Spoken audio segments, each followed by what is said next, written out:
Good morning सांगने जय Jagannath welcome back to my mini blog सकाळ उठिकी आसिली देखिली भाउज रोसे करछंती रोसे रे आइची अंडा पनीर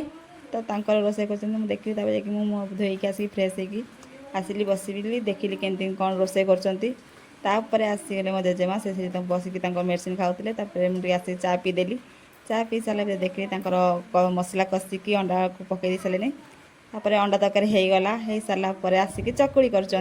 चकुड़ी कर सारा भाई से खाई ड्यूटी गला तापर मुझे खाई गली तापर कम सरिकी गाधा पाधा सरिकी खाइलु तो वीडियो कर पारे एकादे सन्ध्या को वीडियो कर तो देखिली वर्षा उठी तो दुकान गलु कुरकुरी खाइलु कुरकुरी खाई सारा पर देखिली बाहर बहुत जोर से वर्षा होची तो तापर आम भाई रे पुओ ये आसी पाठ पढ़ी तो सहित टे खेली खेली सारापर सान भाई आसिक पहुँची गला तो सहित टे थट्टा मजा हो गलु तापर गली मु देखिली बाहर बहुत जोर से वर्षा होता जेजेमा आसिले छता धरिकी नापाई तापर मुझे गली देखिली कौन रोसे होची तो चिकेन आज कषा चलती तो चिकेन कषा सरला आम खाईदेलु कषा टे भात खाईदेलु आज मिनी ब्लॉग को ये देखा नेक्स्ट ब्लॉग रे बाय बाय।